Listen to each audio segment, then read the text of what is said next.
Hello, today I'm going over something called constraint logic programming over finite domains in Prolog. And some of you might be like, what's that even really mean? Because that's just a big jumble of words, really. So constraint logic programming is basically saying it's a paradigm where you add constraints to your variables. So in the first example here, you have x plus y. It's without constraints, so it really doesn't mean anything in this paradigm. Whereas the second example there shows x plus y is greater than 0, where the constraint is that their sum is greater than 0.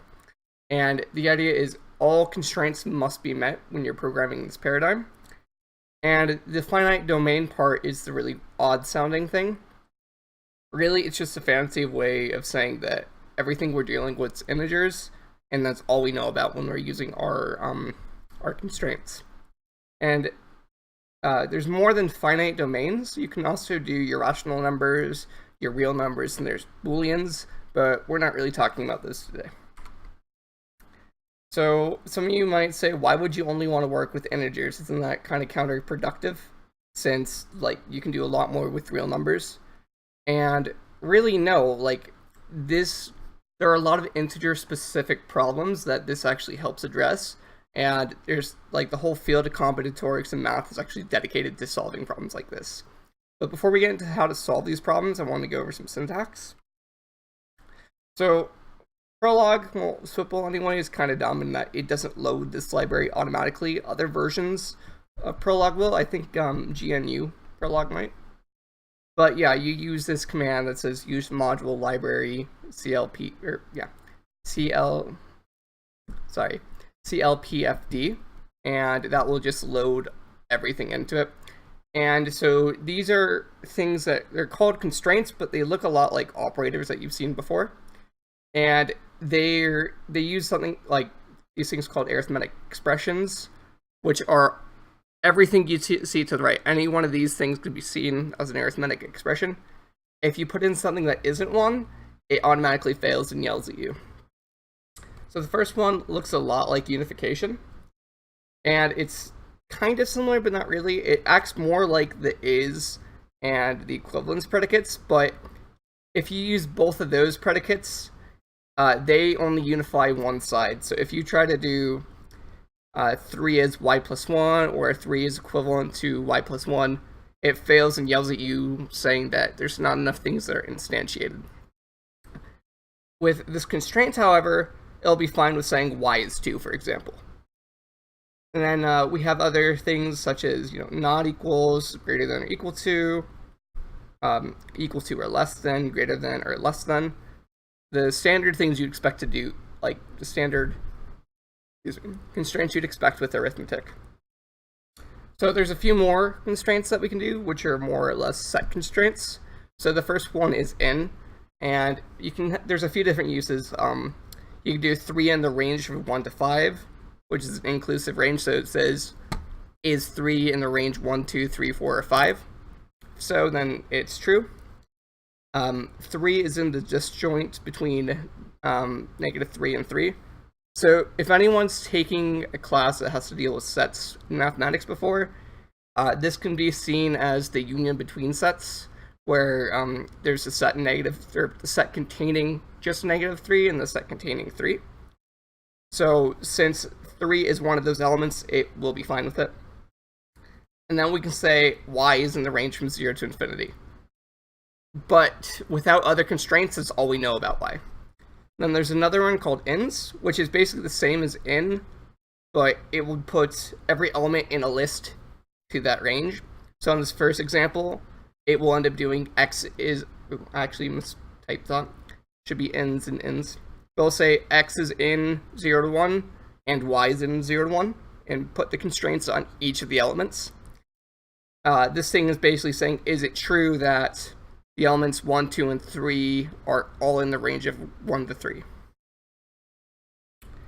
So if you kind of just type with constraints and do queries like this, saying, x plus y is 3, you want an x greater than 0 and y greater than 0, it kind of ends up getting ugly, and it just gives you the ranges. So there's a solution to this, and we'll get to that next slide, but this really isn't useful.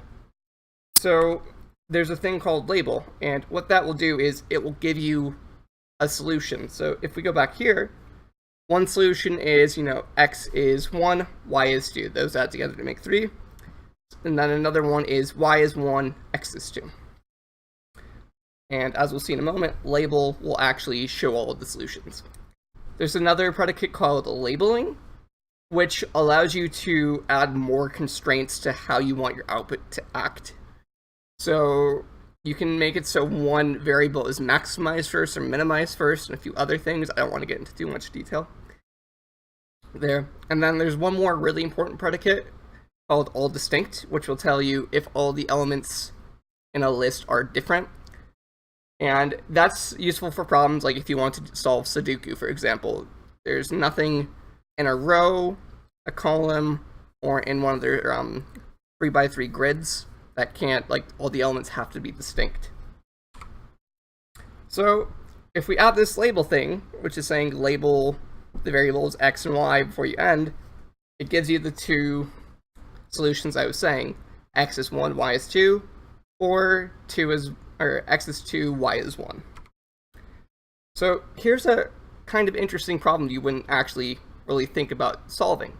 So you have this map right here, and you want to color each one of these cells that's labeled with the letter colors such that if A is touching any of these things, none of these things are the same color as A. And when we're doing this, there's a nice thing called the 4-color theorem. I don't want to get into that, but it says that at most we need four colors. And that's useful when we're actually coding this. So the first thing we want to do is make a predicate called regions, which is with a list that represents our map. So we have the region A, B, C, D, E, and F. And then we know that each color can be represented by a number. So let's say, 0 is red, 1's blue, or whatever. By that we know that each element has to be in, each one of these things has to be within 0 to 3. And I actually mistyped here, this should be ends. And they can't have the same color if they touch, so we actually have to put that constraint in it. So here are all the constraints. So we see A is not the same color as B, B is not the same color as C, etc. And if you were to run this normally, you get a bunch of stuff that really doesn't make sense. So you end up having to run label with this. And when you run it like this, label will give you a nice solution. So A has whatever color 0 is, B has color 1, C has color 2, D has color 3, and then E's got color, 0? And this has color 1. So this map actually shows this solution, where 0 is red, 1's green, 2 is blue, 3 is yellow. And then here's another solution that I don't know which one that actually corresponds to. I believe it's this one. And what you can do is, like, for our purposes, this was enough, but you can do more with the language so it actually defines what each number represents for, like, in terms of color. But we didn't really want to worry about that for this purpose. So finally, I wanted to talk about other types of problems. I already mentioned that you can solve a Sudoku puzzle with this. Pretty cool. Anyone who's dealt with graphs and networks before, which I believe you have if you've taken, 245? So you know what those are. It's a way to create and represent them in this language. You can actually do the zebra puzzle that we did in class in a more concise manner with this. There's things called crypto-arithmetic puzzles, which are these, which are saying you add two numbers, each one of these letters is distinct. What is each one of these letters in terms of a number? Which can be kind of annoying to solve by hand, but it's like, there's a good way to actually solve these. And as I was saying earlier, there's a lot more you can do with combinatorics, but I don't really want to get into that today. Anyway, that's all there is to this.